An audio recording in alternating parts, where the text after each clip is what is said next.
Pour beaucoup, l'intelligence prend beaucoup de connaissances. C'est être capable de résoudre des problèmes difficiles. Mais qu'est-ce que la vraie intelligence?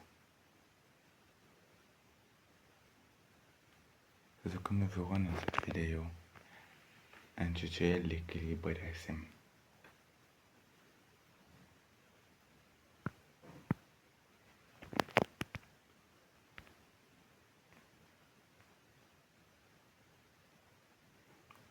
Voyons d'abord ce qu'est l'intelligence. En réalité, l'intelligence n'est qu'une association de la connaissance et de l'imagination. La connaissance est la mature du monde, c'est-à-dire c'est sur elle que reposent toutes les sciences. Et l'imagination, c'est le souffle. En fait, l'être humain est un peu comme une machine. La connaissance le rend robot, tandis que son imagination permet en sorte qu'il puisse avoir des émotions.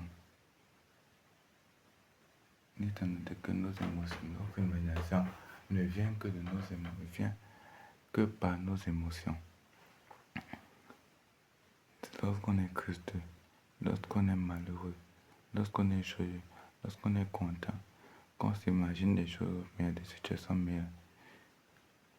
Il y a une corrélation entre nos connaissances et notre imagination. C'est parce qu'on veut perfectionner nos connaissances qu'on imagine encore plus loin. Et comme Einstein le disait, l'intelligence se comprend en deux parties, les connaissances et l'imagination.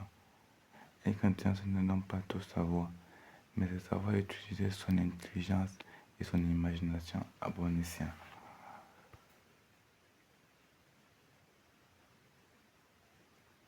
Il existe une forteresse que tout le monde doit savoir et doit posséder, la forteresse de la connaissance. Elle se compose en deux parties. D'abord l'héritage d'Apollon, c'est-à-dire la force, qui se mesure dans la connaissance, l'utilité de la chose, la mise en place du système. Ce système permet de cadrer la vie sociale, cadrer la logique, la connaissance. Il permet d'adapter notre logique aux réalités de la vie. Il faut éviter le piège de cristal. Je dirais le risque. Le risque de ne pas être pratique, de ne pas vouloir être concret, de ne pas mettre en pratique ce qu'on connaît, mais d'être toujours en train d'analyser. Car comme le dit bien ce proverbe, trop d'analyse paralyse. Pourquoi ça paralyse? Prenons l'exemple d'une personne qui veut se mettre à étudier. Il dit, qu'est-ce que je vais étudier aujourd'hui? Qu'est-ce que je vais étudier aujourd'hui? Seulement le fait de réfléchir à ce qu'il va étudier aujourd'hui, il peut passer des heures et finalement il ne révise pas. Ou prenons le cas d'une personne qui veut commencer un nouveau business. Il se met à réfléchir sur ce qu'il va lancer. Il réfléchit des jours, des mois, des semaines. Il trouve une idée, mais il se demande toujours est-ce que c'est la bonne. Il est paralysé par ses analyses. Pourtant, une personne qui veut lancer son business, peut-être qu'il veut ouvrir un shopping. Il réfléchit un jour, une semaine, 2 semaines, et il se décide de se lancer.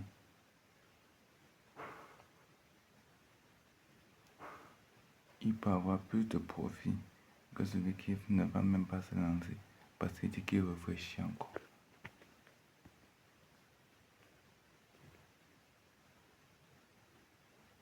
Pourquoi l'imagination est importante?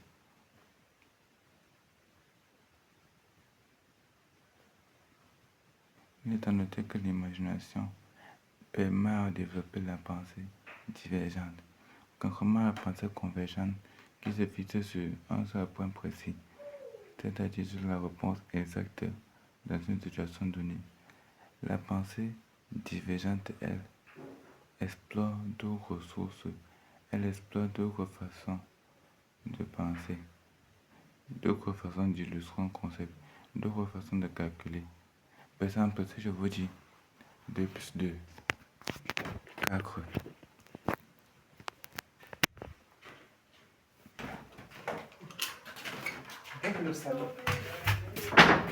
Un cas à pensée convergente va dire 2 plus 2 4. Donc un cas à pensée divergente va dire 2 plus 2 est égal à 4. Quand est égal à 8 divisé par 2, qui est égal à quand est égal à 3, ça. Quand est égal à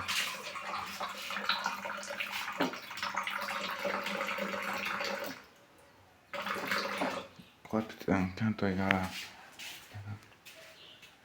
4 moins 1 plus 1, quand est égal à 8 divisé par 2.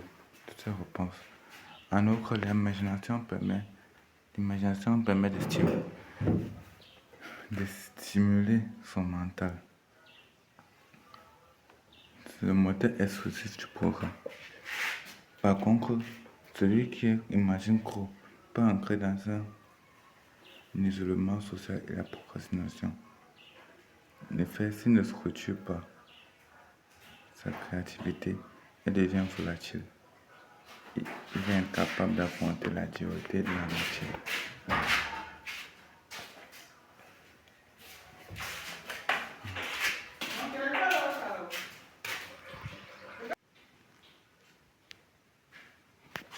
Maintenant, voilà l'anatomie de la d'une charité, de cette charité. La forteresse représente la connaissance et la chapelle représente l'imagination.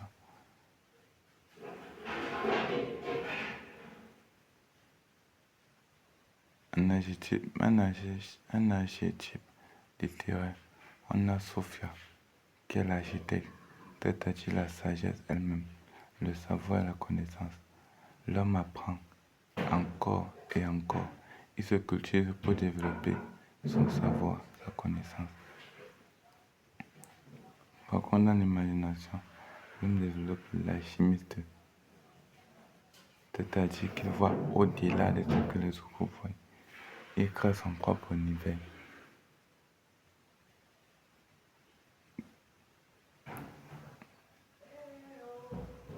Dans l'héritage philosophique, on a l'Apollénion pour la connaissance, Nietzsche qui idolâtrait le savoir, Platon qui nous est pris à sortir de la caverne par la capacité de raisonnement, de l'interrogation. Dans l'imagination, on a le dionysiaque de Nietzsche et la rêverie de Bachelard. Dans d'autres vidéos, nous allons nous attarder principalement sur cette image, continuons avec les fonctions cognitives.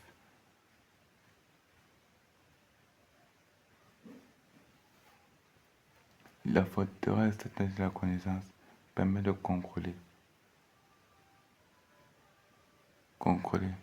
ce qu'on voit, ce qu'on comprend et de les évaluer.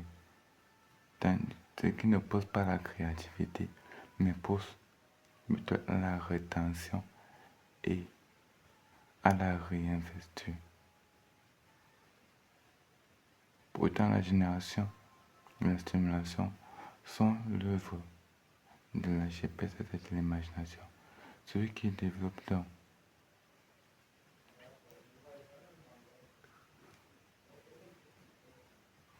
la connaissance et son imagination pour former son intelligence ne risque pas de sombrer dans la paralysie analytique ni dans l'isolement social, mais d'analyser, de s'imaginer pour créer et impacter sa société.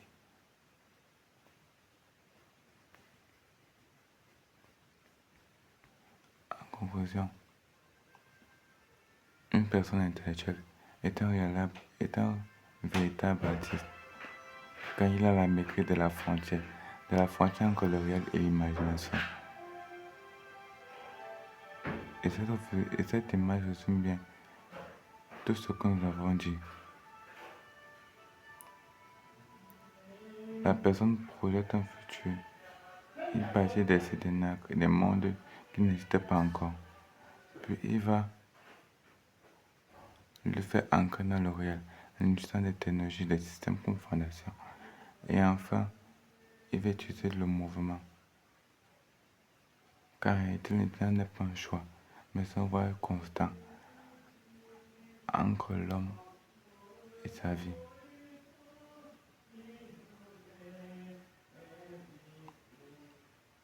En conclusion, l'intelligence passe par l'amélioration de ses connaissances, mais aussi le perfectionnement de son imagination. Mais comment faire pour développer son imagination? Nous allons le voir dans une prochaine vidéo. Si tu as aimé cette vidéo, n'oublie pas de cliquer sur la notification et de t'abonner.